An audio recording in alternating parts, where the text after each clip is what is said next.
When it comes to competing for a championship in the NBA, finding the right formula in regards to filling out the roster, putting pieces together that actually fit and complement each other, and bringing out the most of the talent available is one of the toughest puzzles to solve possible. But when you get it right, the rewards are so bountiful. Sometimes teams reach the promised land of becoming champions, and other times teams can get right on the cusp, but never over the hump, and this is when frustration begins to set in. Which brings us to the topic of today's video. The start of the offseason for the Houston Rockets was, to put it nicely, not the best, with reports and rumors of turmoil and from within, them cleaning house both with coaching in the front office, and their two best players, James Harden and Russell Westbrook, seemingly wanting to leave. However, as the dust has settled on the situation and the offseason has continued, the notion by many fans is still that they're having a pretty rough go of it, when in reality, they've actually made some pretty great moves.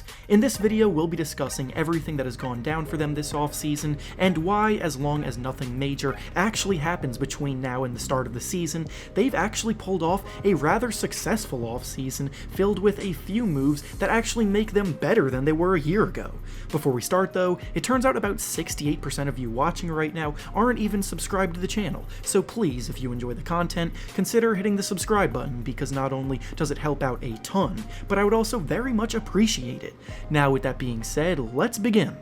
Now, the Houston Rockets have had a pretty wild roller coaster ride of an offseason, so we might as well start from the beginning. A year ago, when the team traded Chris Paul for Russell Westbrook, they had high hopes of bringing in a more productive backcourt partner for James Harden, who was younger and one of Harden's best friends off the floor, which in theory would help chemistry and on-court production. But at first, the fit wasn't perfect. As Westbrook has aged, his jumper has gotten worse and worse, and especially this year in a Rockets system that prioritizes the ability to shoot, his lack of ability in that regard was hurting the team. This was especially the case in the first half of the season when Clint Capella was the starting center, who has no perimeter shooting ability whatsoever, so the Rockets' lineups with two non-spacers in Westbrook and Capella was not ideal. Because of this, they underwent an extreme experiment by trading Capella away for Robert Covington, eliminating all big men from their lineups and running small ball permanently.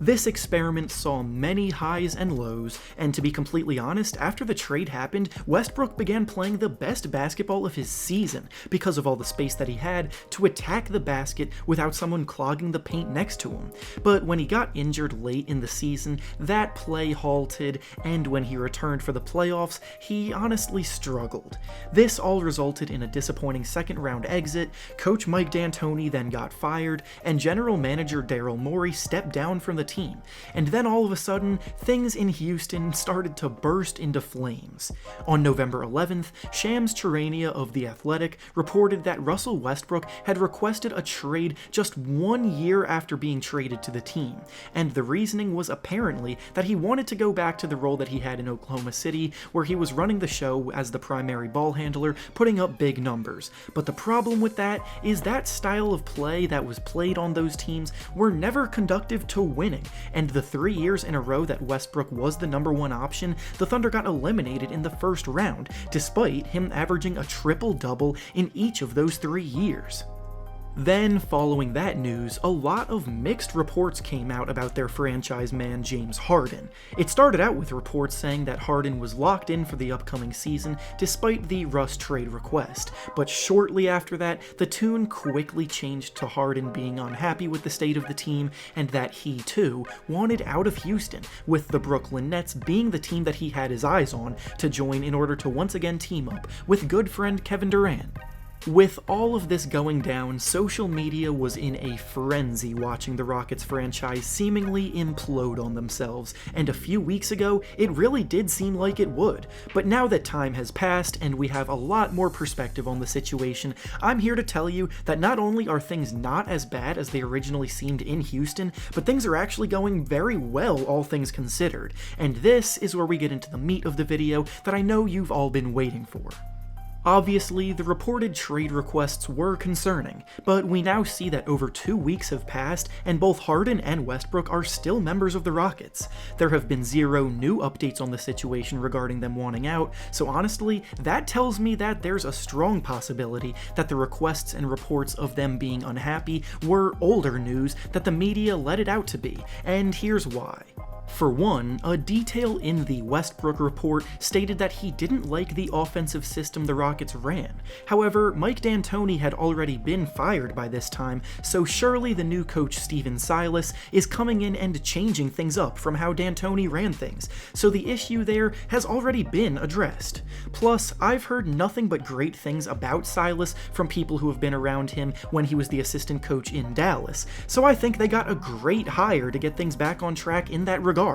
Additionally, the era of small ball is no more in Houston, and their lack of big men has been addressed in a very positive way this summer, likely pleasing both Harden and Westbrook tremendously. First of all, Christian Wood was one of the best big men available this offseason in free agency, and the Rockets were the team that signed him. And for those of you who've been subscribed to my channel for a while, you know how high I am on Wood as a player moving forward. I've been way ahead of the curve on the Wood train, making a video about him 2 years ago, and then making another one last year, and since that time, he's continued to get better and better to the point where in Detroit last year, after Andre Drummond traded him away, he stepped into the starting lineup and began to genuinely produce at an elite all-star caliber level. Albeit it was in a small sample size of about 20 games, but in that time, he averaged 23 points and 10 rebounds per game on 56% shooting from the field and a highly impressive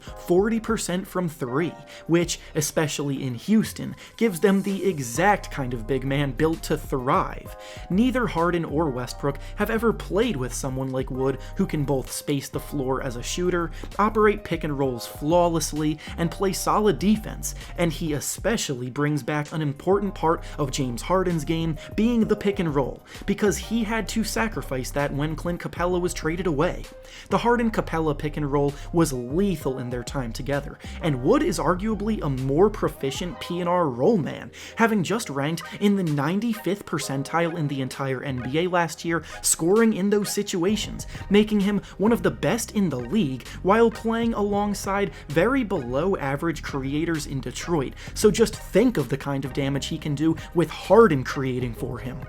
On top of that, the Rockets took a swing at a potential home run of a signing, bringing DeMarcus Cousins in on a 1-year contract to solidify the big man depth. Cousins is a total wild card because obviously at his best he was a dominant big man, but injuries have plagued him over the last few years. He spent all last season working hard at getting back to full strength, and now he's in a situation where there won't be nearly as much pressure on him, likely coming off the bench and easing back into action. But if he starts to get going as the season progresses, then all of a sudden the Rockets' big man depth with Wood and Cousins becomes tough to beat. The Rockets have made good moves this summer, and behind closed doors, I wouldn't be surprised at all if Harden and Westbrook rescind their trade requests, being impressed with the direction of the team, but ultimately it does all come down to them. If they still want out, that's obviously disastrous. However, if they don't, then right now the Rockets are on track to be even better than they were last season, and they'll be ready for a big bounce back year. And with that being said, that's all I have for you today. Make sure to like the video, subscribe to the channel, and comment down below what you think about the Rockets for this upcoming season. Thanks for watching, and I'll see you all next time.